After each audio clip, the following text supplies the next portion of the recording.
Bienvenue à tous pour la deuxième partie concernant la classification périodique des éléments. Nous avons vu lors de la première partie comment établir la configuration électronique des atomes.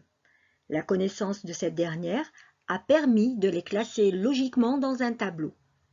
Nous parlerons donc dans cette vidéo du fameux tableau périodique qui regroupe tous les éléments chimiques connus à ce jour.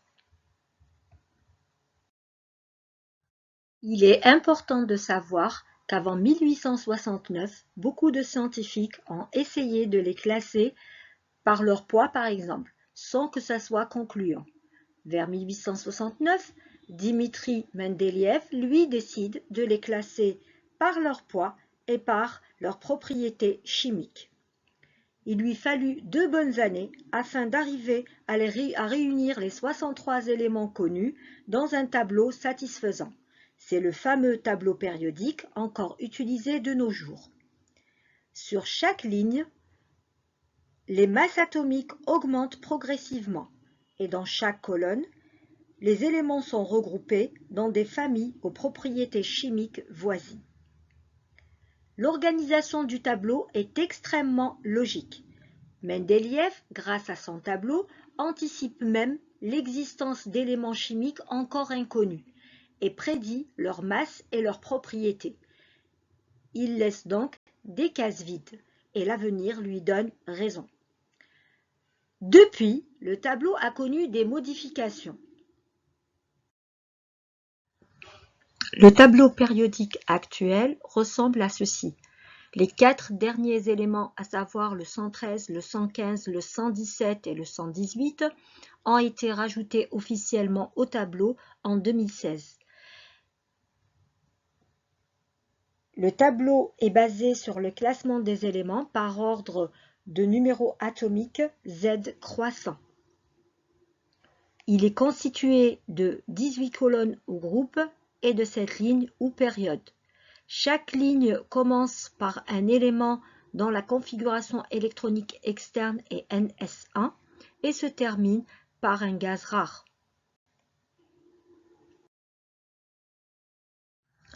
La période ou la ligne est déterminée par le plus grand N de la configuration électronique. Les éléments d'une même période ont le même nombre N. Prenons par exemple l'aluminium de configuration électronique 1s2, 2s2, 2p6, 3s2, 3p1.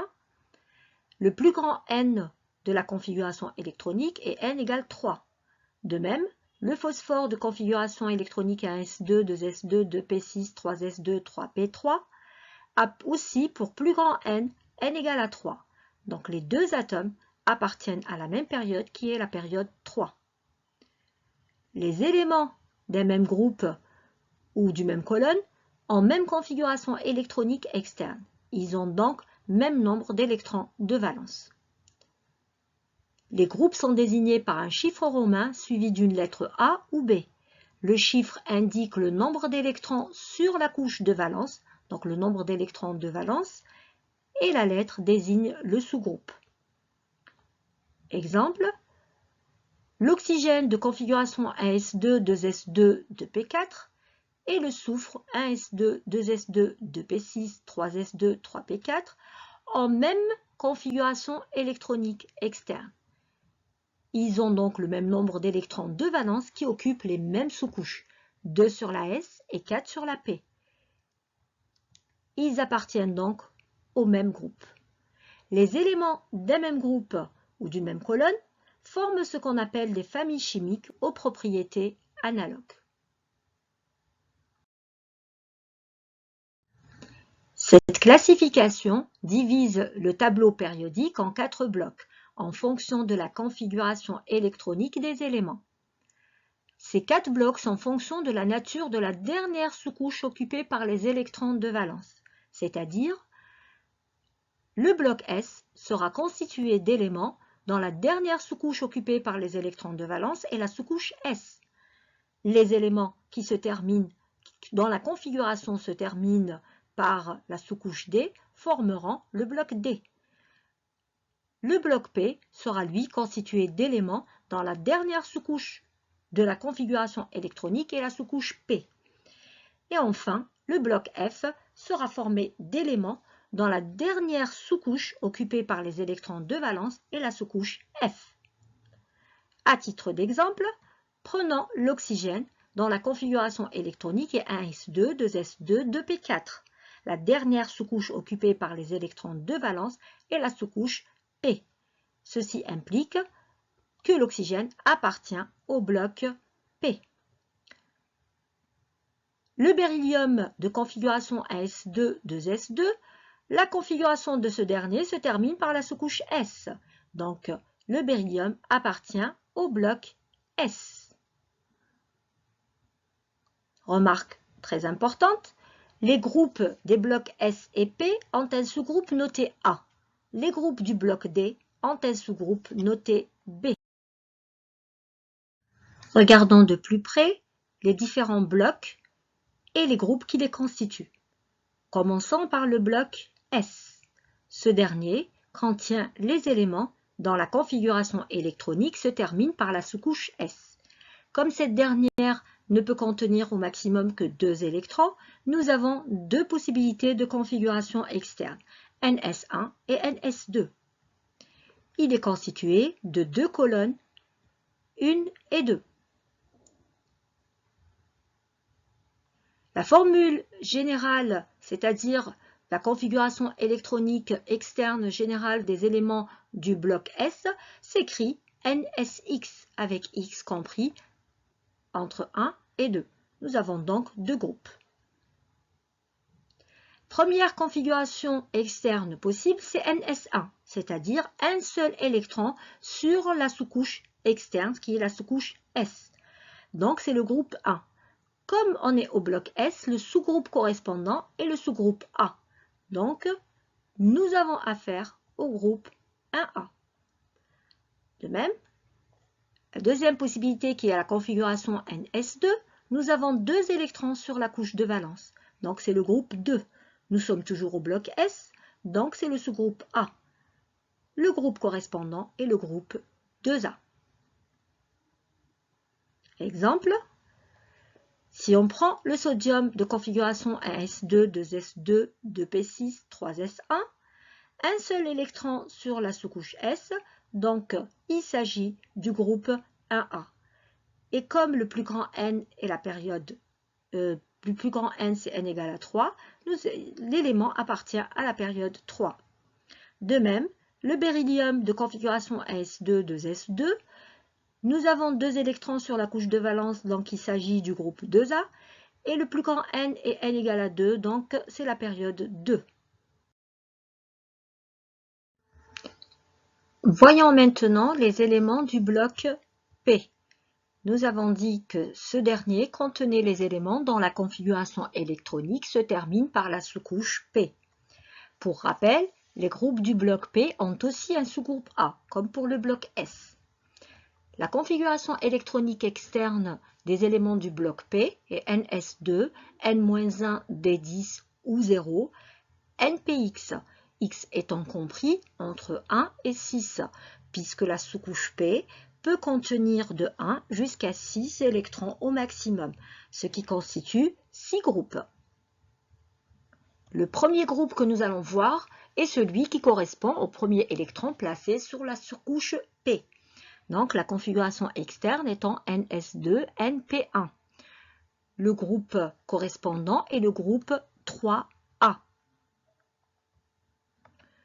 NS2, NP2, donc 4 électrons sur la couche de valence, 2 sur la S, 2 sur la P, correspondrait donc au groupe 4A.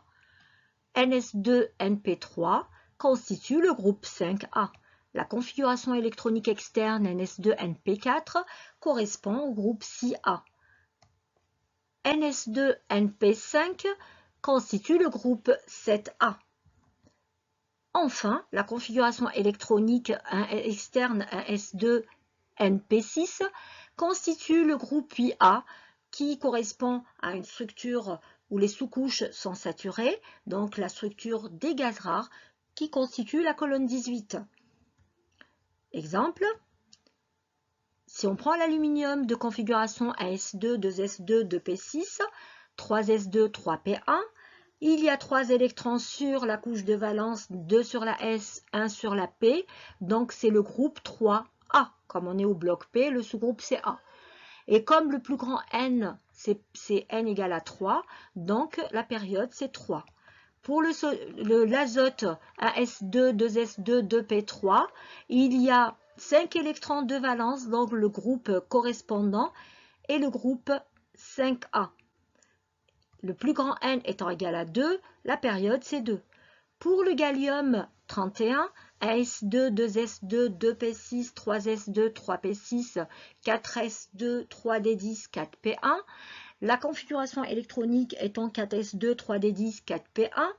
Ici, nous sommes à la période 4, donc nous avons la sous-couche D qui va intervenir entre la S et la P, mais elle est saturée. Quand on compte les électrons de valence, quand on est au bloc P, on ne compte que ceux de la S et de la P. Donc nous en avons 3. 2 sur la S, 1 sur la P, ce qui correspond au groupe 3A. Et la période correspondante est la période 4, parce que notre couche de valence est à partir de n égale à 4. Vous constaterez que l'aluminium et le gallium sont dans le même groupe, mais dans l'aluminium qui est à la période 3 où il n'y a pas de sous-couche D, donc D0, et pour le gallium, où on est à la période 4, donc il y a la 3D qui va exister, donc 3D10, elle ne peut être que saturée, ce qui explique la formule générale donnée plus haut.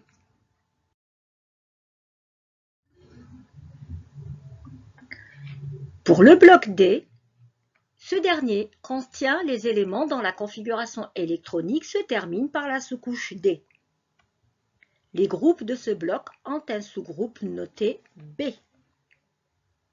Il s'insère entre le bloc S et le bloc P. Il s'étend actuellement sur 4 lignes et correspond à des sous-couches D en cours de remplissage, c'est-à-dire on termine notre configuration par la sous-couche D. La formule générale des éléments du bloc D, donc la configuration électronique externe, c'est NSY, N-1 DX. Le Y est compris entre 1 et 2, puisque la S ne peut contenir que 2 électrons. Et vous verrez pourquoi on n'a pas mis directement NS2. Et on a le X qui est compris entre 1 et 10, puisque la sous-couche D peut contenir de 1 jusqu'à 10 électrons au maximum. Donc nous avons 10 groupes. Le premier groupe que nous allons voir, bien sûr, c'est lorsqu'on n'a qu'un seul électron sur la sous-couche D. Donc NS2, N-1, D1. Nous sommes au bloc D, les électrons de valence et la somme des électrons S plus D.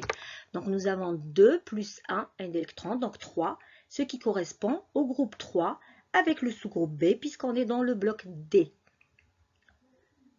NS2, N-1, D2, 4 électrons de valence correspond au groupe 4B. NS2, N-1, D3 correspond au groupe 5B.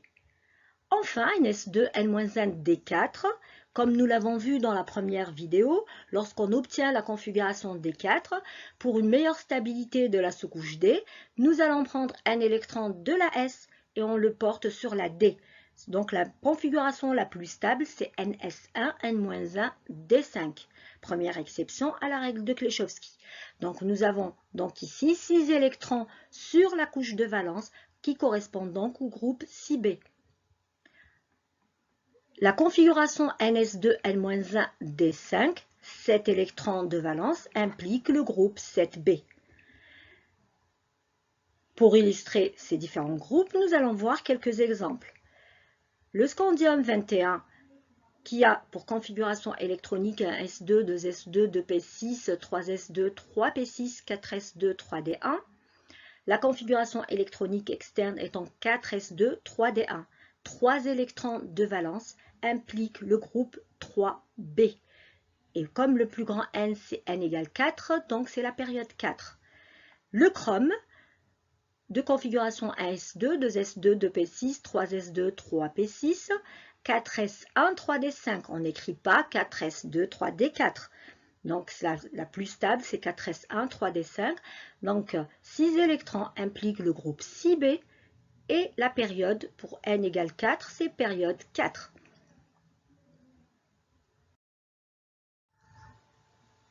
Poursuivons avec les éléments du bloc D. Ceux dans la configuration électronique externe ns2 n-1 d6, c'est-à-dire 8 électrons sur la couche de valence. Ceux dans la configuration électronique externe et ns2 n-1 d7, c'est-à-dire 9 électrons de valence. Et ceux dans la configuration externe ns2 n-1 d8, c'est-à-dire 10 électrons de valence, constituent le groupe 8b. Nous avons donc 3 fois le groupe 8b dans le tableau périodique, ce qui constitue la triade. Exemple, le fer de configuration externe 4s2 3d6 possède 8 électrons de valence et donc c'est le groupe 8b, période 4, puisque le plus grand n, c'est n égale à 4.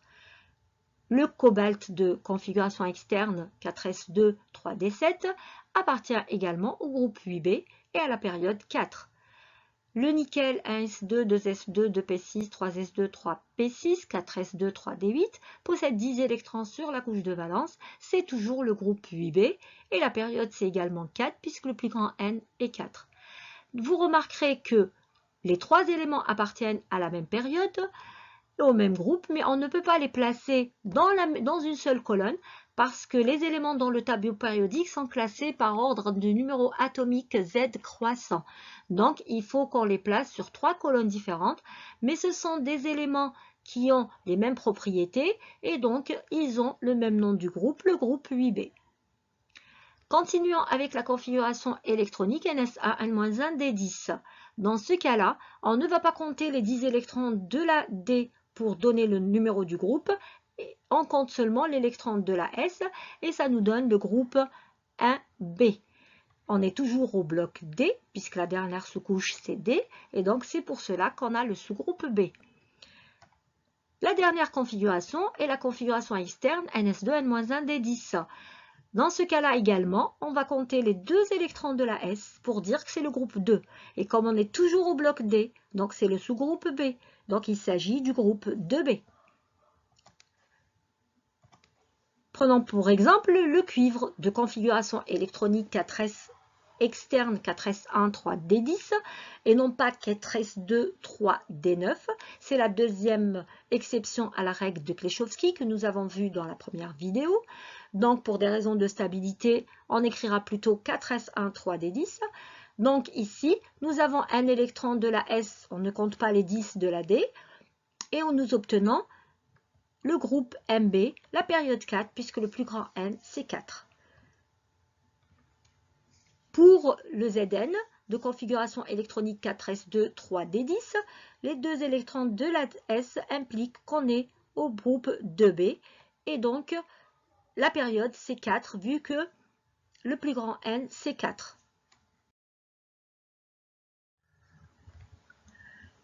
Continuons avec les éléments du bloc D. Ceux qui possèdent la configuration externe NS2 n-1 D8, c'est-à-dire la somme des électrons de S plus D égale à 8. Ceux qui ont la configuration NS2 n-1 D7, c'est-à-dire la somme des électrons égale à 9. Et ceux dans la configuration externe NS2 n-1 D8, donc 10 électrons sur les sous-couches S plus D, constituent le groupe 8B. Nous avons donc 3 fois le groupe 8B dans le tableau périodique, ce qui constitue la triade. Exemple, le fer de configuration électronique externe 4s2 3d6 appartient donc au groupe 8B puisque la somme égale des électrons S plus D est égale à 8 et appartient à la quatrième période puisque le plus grand N c'est 4. Le cobalt, dont la configuration électronique externe est 4s2 3d7, appartient également au groupe 8b et à la période 4. Enfin, le nickel de configuration externe 4s2 3d8 appartient également au groupe 8b et à la période 4. Ces 3 éléments appartiennent à la même période. Ils sont tous les 3 dans le groupe 8b, mais nous ne pouvons pas les mettre dans la même case vu que nous n'avons pas le même Z et que les atomes dans le tableau périodique sont classés par Z croissant. Donc, ils sont sur 3 colonnes et les 3 colonnes portent le nom du groupe 8B. Continuons avec les groupes du bloc D. Donc, lorsque nous avons la configuration NS1, N-1 des 10, donc la somme égale à 11, nous ne comptons pas les 10 électrons de la D, mais plutôt l'électron de la S, et ça nous constitue le groupe MB. MB, pourquoi? Parce qu'on est toujours dans le bloc D, puisque la dernière sous-couche qu'on est en train de remplir est la sous-couche D. De même, lorsque la configuration électronique est NS2, N-1, D10, ceci correspond au groupe 2B. Exemple, si on prend le cuivre de configuration électronique externe 4S1, 3D10 et non pas 4S2, 3D9, ce qui constitue la deuxième exception à la règle de Kleschowski qu'on a vue dans la première vidéo, pour une stabilité de la sous-couche T, on en prend un électron de la S et on la met dans la D. Et nous obtenons la configuration 4S1, 3D10. La somme étant égale à 11, mais on a un seul électron sur la S, nous avons donc le groupe MB et la période 4, puisque le plus grand N, c'est 4. Pour le zinc de configuration externe 4S2, 3D10, ce dernier appartient au groupe 2B et à la période 4. Enfin, pour le bloc F, qui regroupe les éléments qui sont placés en bas de la classification périodique et s'intercalent à partir de la troisième période d'éléments de transition. Il est constitué de deux lignes, les lanthanides et les actinides. Ce sont les éléments dont la configuration électronique se termine par la sous-couche F. La configuration électronique externe, de manière générale, s'écrit NS2, N-1, D10, N-2, Fx, X étant compris entre 1 et 14, puisque la sous-couche F peut contenir entre 1 et 14 électrons au maximum. Donc, nous avons pour la première ligne, c'est la ligne N égale 6, c'est celle des lanthanides, et la deuxième ligne, N égale à 7, est celle des actinides. Nous avons vu que les éléments d'un même groupe constituaient une famille. Nous allons voir quelques familles caractéristiques du tableau périodique.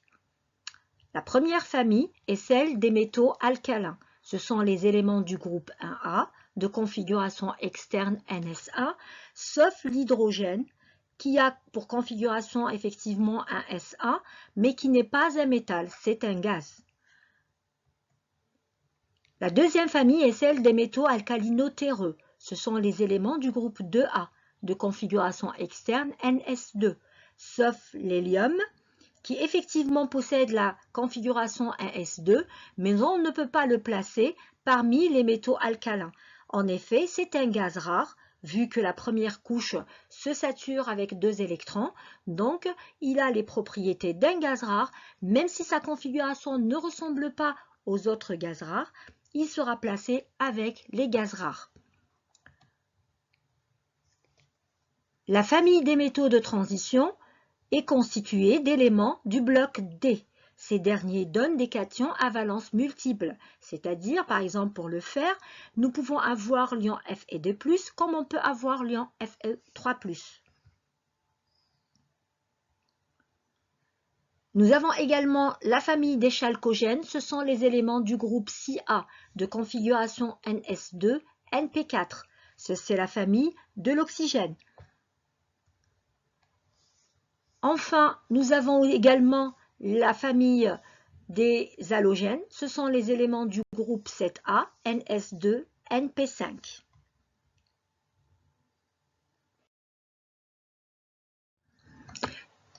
Nous avons également la famille des gaz nobles ou rares, qu'on a déjà vu, ce sont les éléments du groupe 8A.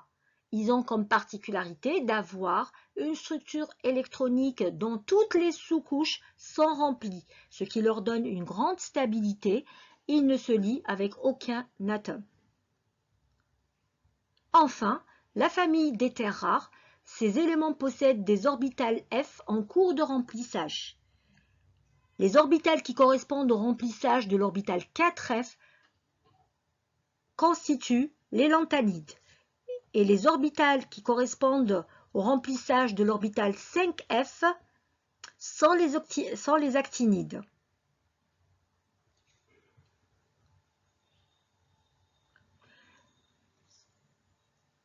Remarque très importante, pour un atome donné, l'ion le plus stable, c'est celui qui possède une configuration électronique externe qui ressemble à celle d'un gaz rare, NS2, NP6. Donc, les atomes perdent ou gagnent des électrons pour acquérir cette configuration spéciale.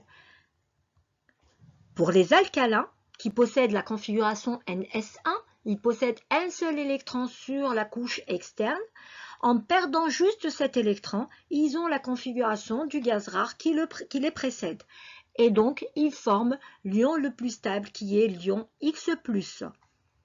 Les alcalino-terreux qui ont une configuration externe NS2 perdent donc 2 électrons et donnent l'ion stable X2+. Les halogènes qui ont comme configuration NS2, NP5, il leur manque donc un seul électron pour avoir la structure d'un gaz rare. Donc, ils donnent de préférence l'ion X- qui est l'ion le plus stable.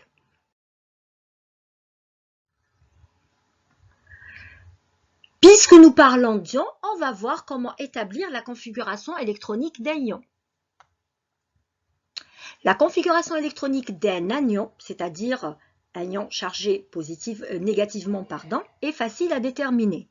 Il suffit d'établir la configuration électronique de l'atome correspondant et d'ajouter le nombre d'électrons correspondant à la charge portée. Par exemple, si on doit écrire la configuration électronique des ions chlorure, c'est-à-dire l'ion Cl-, la configuration électronique est obtenue à partir de celle du chlore, qui est 1s2, 2s2, 2p6, 3s2, 3p5. Un électron ajouté permet de fournir l'ion chlorure qui possède par conséquent la configuration électronique 1s2, 2s2, 2p6, 3s2, 3p6. On rajoute l'électron qui correspond à la charge portée par le chlore. La configuration électronique d'un cation est aussi obtenue à partir de la configuration électronique de l'atome correspondant, puis on enlève un nombre d'électrons correspondant à la charge de l'ion. Remarque, on enlève les électrons appartenant à la couche dont la valeur de n est la plus élevée. Donc, pour les éléments de transition, on enlève les électrons de la S avant la D, parce que la S possède un nombre quantique n supérieur à celui de la D. Exemple, si on doit établir les configurations électroniques de l'ion Na+, de l'ion Al3+, et des ions Fe2+, et Fe3+. Commençons par Na+. Le sodium possède la configuration électronique 1s2, 2s2, 2p6, 3s1. L'ion Na+, va posséder donc la configuration électronique. On va enlever l'électron de la S qui a le plus grand N. Donc, nous avons 1s2, 2s2, 2p6. Regardons maintenant l'exemple de l'aluminium. Ce dernier possède la configuration électronique 1s2, 2s2, 2p6, 3s2, 3p1. Il suffit donc d'enlever 3 électrons les plus externes pour atteindre la configuration électronique de l'ion Al3+, qui sera donc 1s2, 2s2, 2p6. Pour l'exemple du fer qui possède la configuration électronique 1s2, 2s2, 2p6, 3s2, 3p6, 4s2, 3d6, pour avoir la configuration de l'ion Fe2+, on élimine les 2 électrons les plus externes, c'est-à-dire ceux de la 4s, c'est ceux qui ont le N le plus grand. Donc, avant bien sûr de toucher aux électrons de la D. Donc, Fe2+ aura pour configuration électronique 1s2, 2s2, 2p6, 3s2, 3p6, 3d6. Et l'ion Fe3+, sa configuration électronique est obtenue en enlevant un électron de la D maintenant. Donc, nous allons avoir 1s2, 2s2, 2p6, 3s2, 3p6, 3d5. Voilà pour aujourd'hui. Nous nous retrouverons dans la 3e partie de ce chapitre où nous verrons certaines propriétés des atomes et comment ces dernières évoluent dans le tableau périodique. Merci pour votre attention.